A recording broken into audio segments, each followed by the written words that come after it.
Welcome back, everyone, to another deep dive with us. Today, we are looking into Prince Andrew and how he kind of disappeared from public life. What happened? Well, it is a story that just keeps unfolding. It's so intriguing and full of questionable friendships and cover-ups. It seems like it all really started to fall apart with that BBC interview in 2019 about Jeffrey Epstein. Yeah, that was a tough watch, wasn't it? Right. The whole country was just like, oh, no. It was supposed to be damage control, but it did the opposite. He just didn't seem very sorry and he didn't take responsibility. It really felt like he didn't care about Epstein's victims.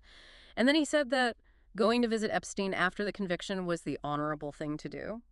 It was like watching someone dig a deeper and deeper hole. And then there was the whole I don't sweat thing when he tried to discredit Virginia Giuffre. Oh, yeah, that was bad. Medical experts shut that down pretty quickly. It just made it seem like he would lie to protect himself. People made fun of him for that interview, and it led to him stepping back from his royal duties. And he didn't just step back a little bit. It was more like he was kicked out. No more military titles or patronages. Exactly.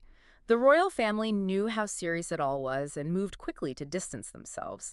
They wanted to protect the monarchy, but it was really clear that Andrew's actions had messed up his reputation and his place in the family.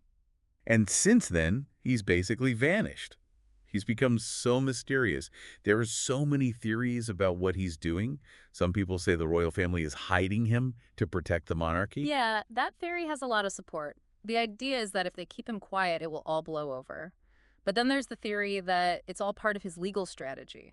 Maybe his settlement with Jeffrey prevents him from talking. It makes you wonder what's in that agreement. What can he say or not say? Absolutely. Then there's the intelligence angle. Some people think Andrew is caught up in something bigger because of Epstein's ties to intelligence agencies. Yeah, it starts to feel like a spy movie. What if he can't say anything to protect other people? There's also the theory that King Charles and Prince William are forcing him to be quiet. That would be really bad for Andrew. It's like he's being erased from the royal family. There are even reports that the king wants Andrew to move out of Royal Lodge. They want to distance themselves even more. And if that's true, how's he getting for everything? I thought the king stopped giving him money. He's still living a pretty fancy life. A lot of people are asking that. He's still living large without royal duties or funding. It's a big piece of the puzzle. Yeah, it makes his ties to Yang Tenbo even weirder. That's a strange new twist in this whole story. Yang Tenbo, also called Christopher Yang, is a really interesting character. He was involved with Andrew's pitch at Palace thing, the one that connects businesses with investors. Oh, wait, there's more, right? So much more. The UK thinks Yang is a Chinese spy, and we only found out about him because he was fighting his UK ban. So now it's not just Epstein. It's these new questions about Andrew's judgment and who he's involved with. We need to look into this more. It's crazy how we found out about Yang.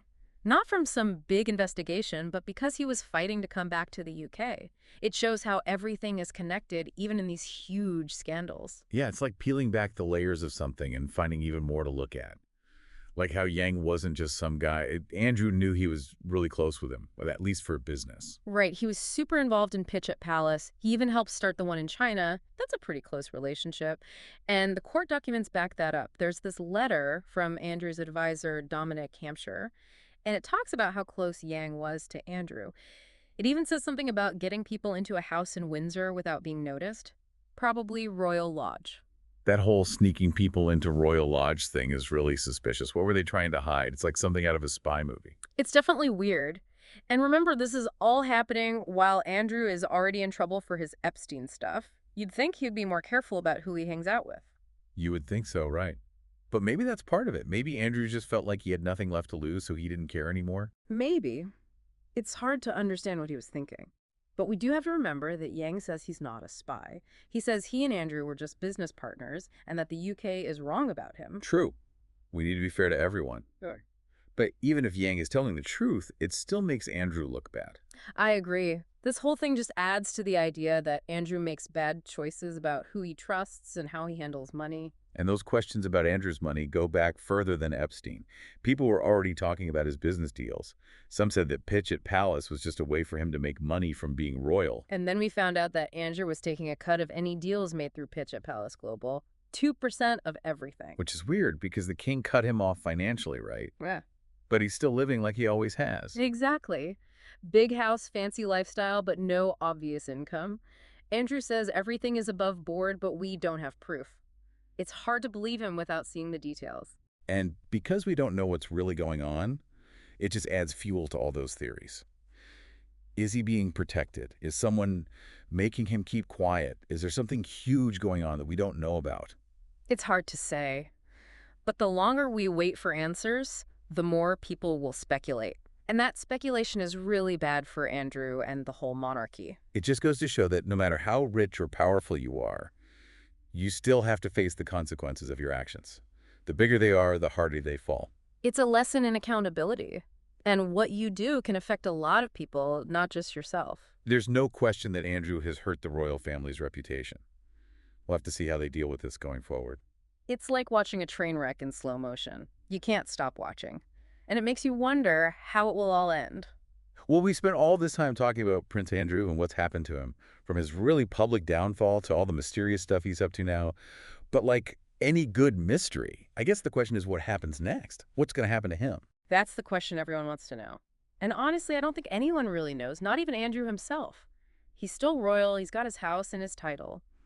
But he can't be a real part of the royal family. It's weird. It's like he's stuck somewhere between being in and being out. Not quite kicked out, but definitely not welcome back. Yeah, And it makes me wonder how all of this will change the royal family in the future. that's the really important part. Every time a royal messes up, it hurts how people see the whole family. And these days, news spreads so fast and everyone's watching, so it's hard for them to control what people think. Yeah, that 2019 interview is a great example. He wanted to make things better, but it just made things worse. Instead of looking sorry, he looked out of touch and uncaring. It's like a lesson in what not to do when you're in trouble. People could see right through him. They knew he was just trying to protect himself and not caring about the people he hurt. You have to be honest and take responsibility, especially if you're powerful and privileged. You can't hide things anymore. It seems like every time Andrew tries to control the story, it blows up in his face. The more he tries to hide, the more people talk. The silence just creates more rumors. Exactly. Right. When you don't tell people what's going on, they make up their own stories. And it becomes impossible to tell what's true and what's not. That's bad for everyone involved. So here's the big question. Can Prince Andrew fix his reputation? Can he ever come back? It doesn't seem likely. People don't trust him, and that's really hard to change. And even if he did try to come back, he would always have this cloud over him. It's a sad story, really. Mm-hmm. It shows that even princes have to deal with the consequences of their choices. Yeah. And he's lost a lot. It's true. Your choices matter, and they can have a big impact on other people, too. Well, this is the end of our deep dive into Prince Andrew. But it feels like the story isn't over yet. He's still a mystery. But one thing is for sure. His choices have changed his life and the future of the monarchy. We'll keep following this story and see what happens. It shows that even in the world of kings and queens, it's still human nature that drives things. Ambition, bad choices, and the consequences that come after. Thank you to everyone who joined us for this deep dive. We love hearing from you. If you have any thoughts on what might happen to Prince Andrew, or if you have other royal mysteries you'd like us to explore, let us know. Keep those brains working, and we'll be back with another deep dive soon.